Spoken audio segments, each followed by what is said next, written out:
Lord Chaitanya Mahaprabhu personally empowered Srila Rupa Goswami to reveal the innermost love and knowledge of his own heart to the world. 5,000 years ago, Lord Sri Krishna spoke the knowledge of Bhagavad Gita to Arjuna on the battlefield of Kurukshetra.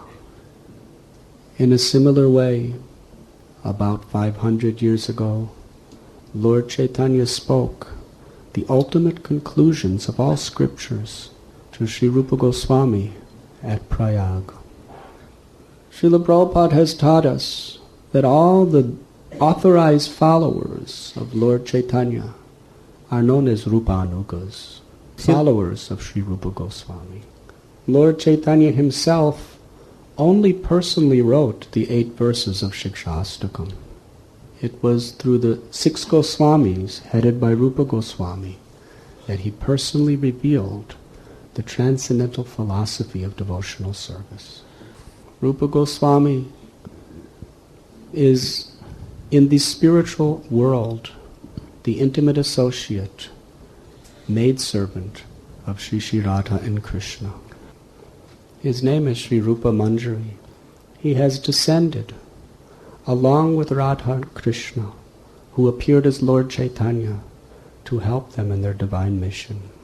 That mission is to dispel all misconception and ignorance and establish the true glory of the pure devotional service of Vrindavana.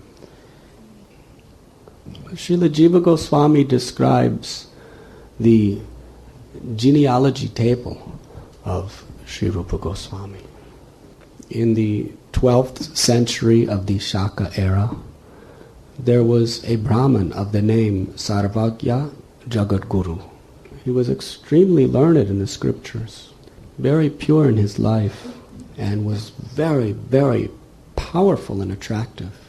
In this way, they made him a king in the province of Karnataka. And all the other kings would have the greatest respect and reverence for him. He had a son named Aniruddha. It is said that Aniruddha had the spirit of Indra and the fame of Chandra. Like his father, he was very expert at the Yajurveda and other holy scriptures. He had 2 sons. The oldest was Rupeshwar.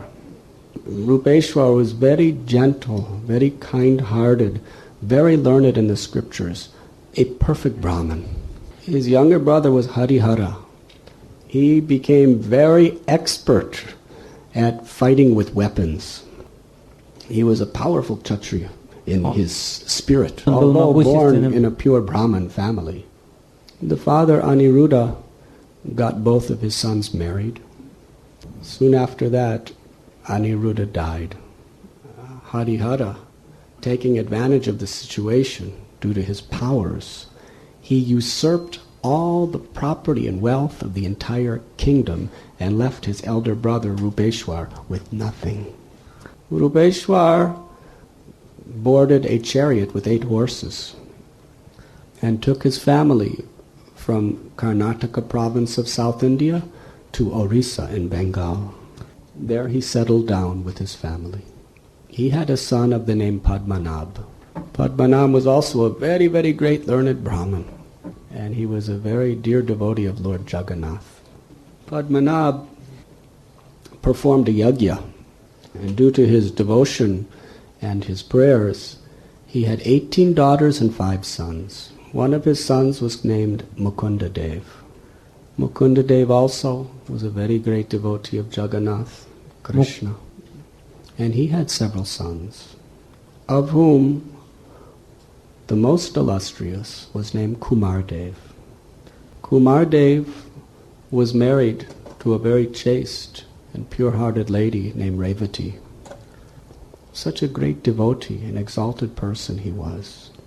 Due to various family difficulties, Kumardev went to the eastern side of Bengal, which is today called Bangladesh. He settled down in a village named Bakla Chandradweep. But he also built a house in a village called Faityabad.